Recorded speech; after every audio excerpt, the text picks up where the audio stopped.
Assalomu alaykum. Bugungi videomiz Blenderni nima uchun hozirgi kunda o'sha 3D sohasiga kirayotganlar Blenderni tanlash kerakligi haqida qisqacha gaplashamiz bugungi videoda. Xo'p, o'sha asosiy sabablari, isbotlari bilan ko'rsatib o'tishga harakat qilamiz. Sizlar ham hozir 3D sohasiga kirmoqchi bo'lsanglar, Blenderni tanlaylar. Bu 100 emas, 200% hozir to'g'ri tanlov bo'lgan bo'ladi. Nimaga? Buning uchun mana Blenderni saytiga kiramiz. Mana xo'sh, Blender saytiga kiramiz va mana shu joyda biz ko'rishimiz mumkin.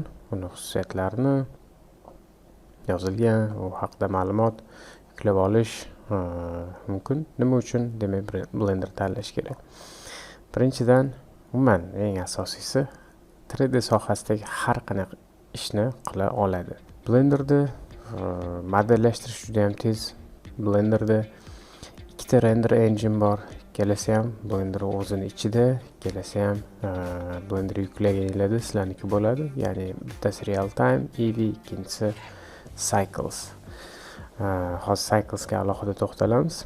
Sculpting, chunki oxirgi Blender 3.0 versiyada yana ham o'sha kattaroq hajmdagi modellarni bemalol sculpt qilish, millionlab poligonlarni qiynalmasdan sculpt qilish imkoniyati bor.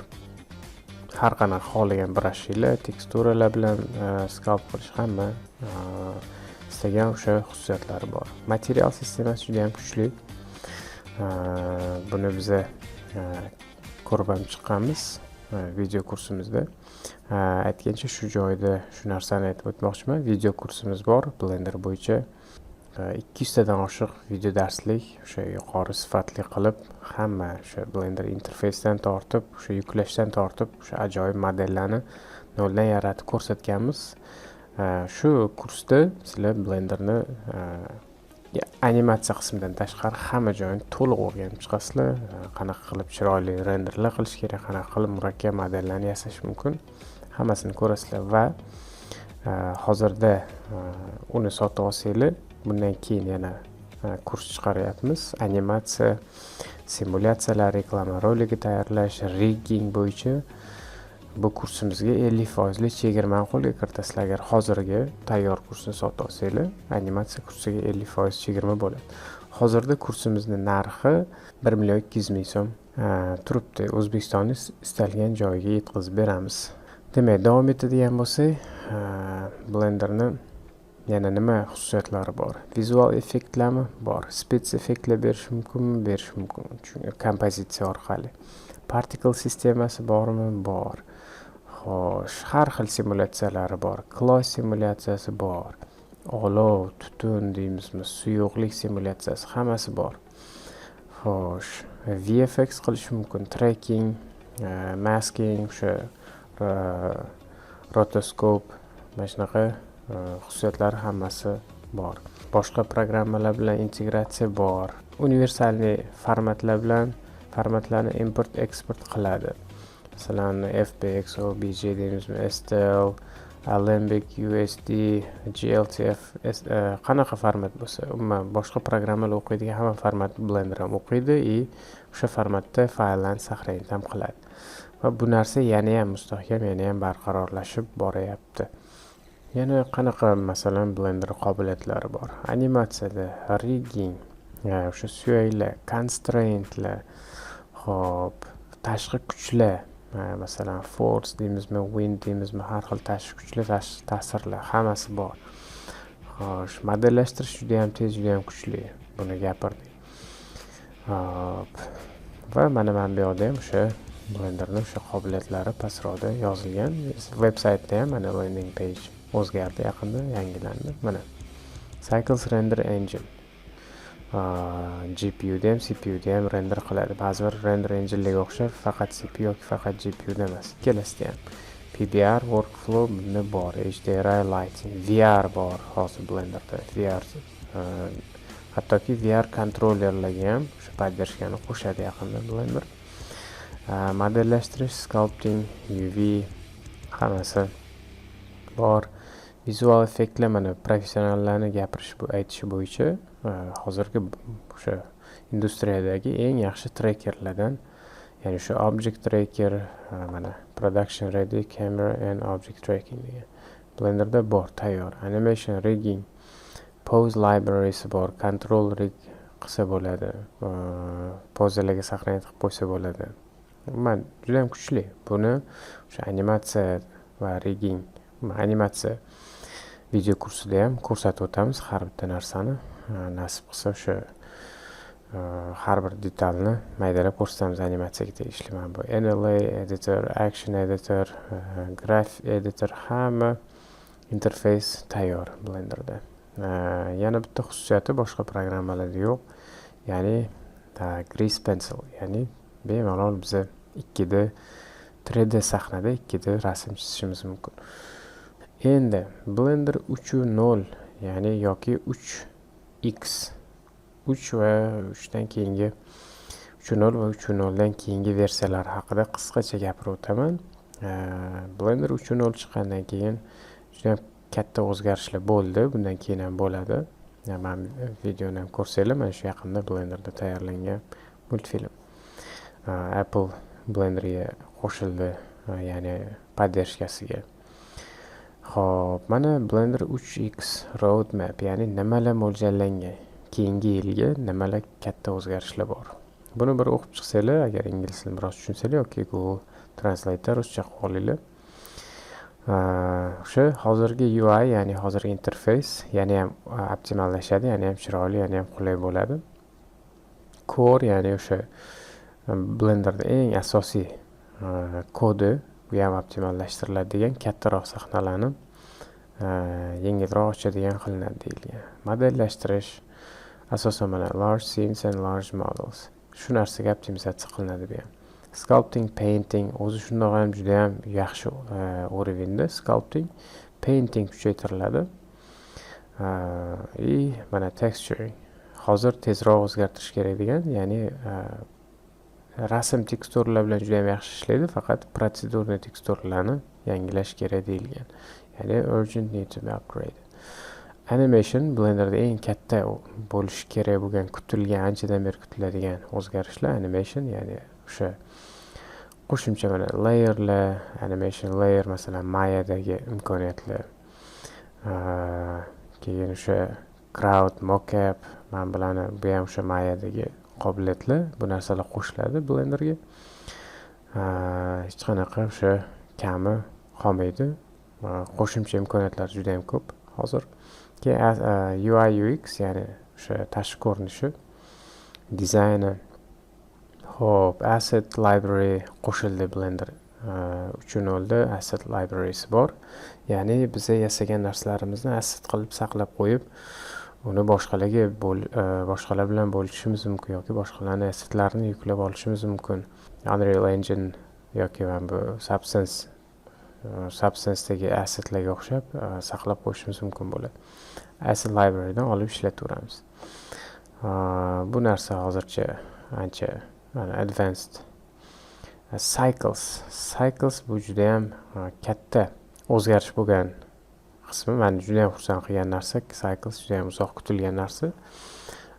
Cycles eski Cyclesdan ko'ra hozir Cycles X, ya'ni Blender 3.0 da chiqadigan Cycles hech bo'lmasa 2 barobar tez ishlaydi. Bu juda katta tezlik degan. 2 barobar tezlik bu juda ham katta GPU renderingda. Masalan, men o'zim render qilib ko'rdim. Bitta modelimni Cycles 2.9 dagi Blender 2.93 dagi render 3,5 minutda bo'ldi. O'sha narsani Cycles X bilan Blender 3.0 da render qildim. Bu 1 minut 10 sekundda render qildi Cyclesda. Bir xil nastroyka, bir xil o'sha sampling. Cycles juda ham kuchli, katta o'zgarish. Bu endi hali stabilni o'sha ko'rinishga kelmagan. Shu yil dekabrda to'liq stabil bo'lib chiqadi Cycles X.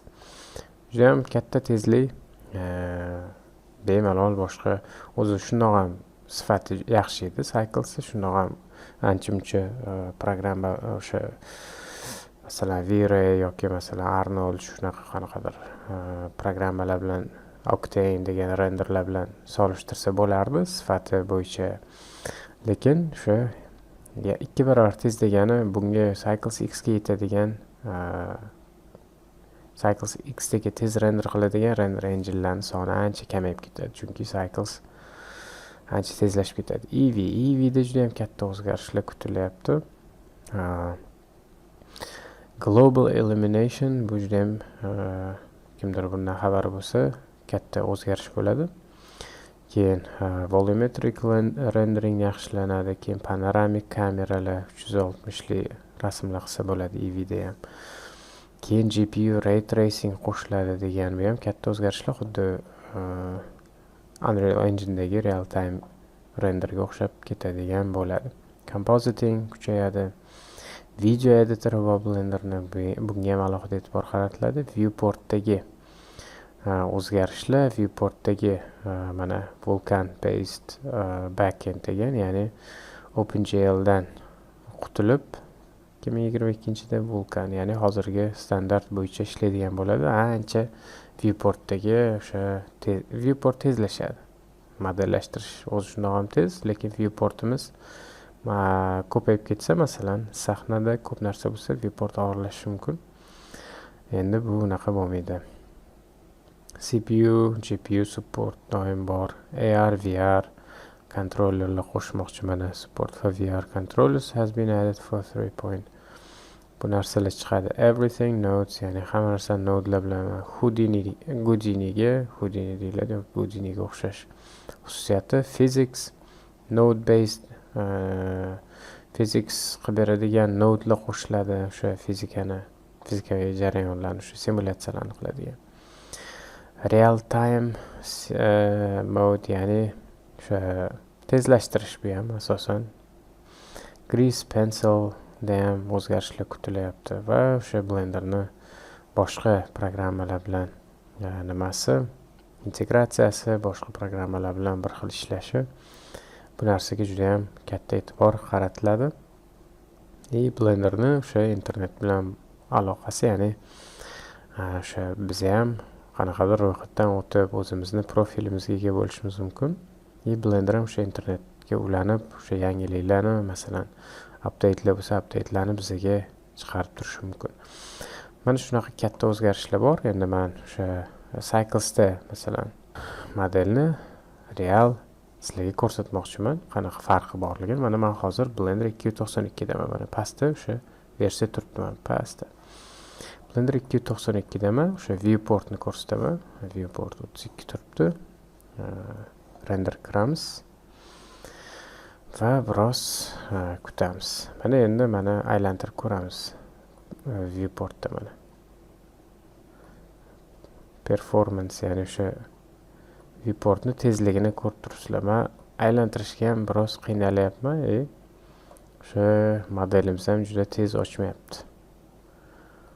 Buni hozir render qilib o'tirmaymiz, shunchaki aylantirib ko'ramiz. Narsalarni render ko'rish juda ham qiyin. Ana endi xuddi shu modelni men 3.0 da ochaman. Blender 3.0 da. Xo'p, mana va buni endi renderda ochamiz. Xuddi o'sha mana viewportda 32 sample turibdi. Kirib ko'ramiz renderga. Xo'sh, mana render. Endi bundagi ochishini qaranglar. Mishka ham o'sha viewportdagi harakatlar ham ancha tez, ancha bemalol. Men shu joydan ham ko'rishingiz mumkin render qanchalik farq qilishini. Yana bitta narsani aytib o'tishim kerak, ya'ni bizda Blender bo'yicha offline kurs ham bor. Kelib o'rganishingiz mumkin. Noldan o'rgatamiz. 6 oy davomida modellashtirish, render qilish, animatsiya hammasi o'rgatiladi. Yana 2 oy VFX, VFX emas, character design o'rgatiladi, keyin VFX. 2 oy davomida to'liq character design o'rgatiladi. Ya'ni multfilm qahramonlari, personajlar yasashni ko'rib chiqamiz. Mana Blender 3.0 dagi renderni tezligi.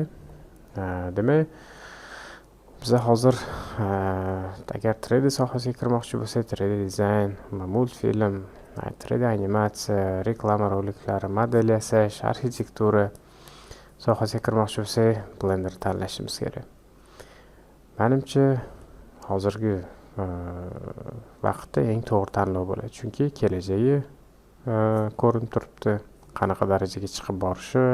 Hammaga rahmat. Videoni tomosha qilgan bo'lsanglar, sizlarning fikringizni kutib qolamiz.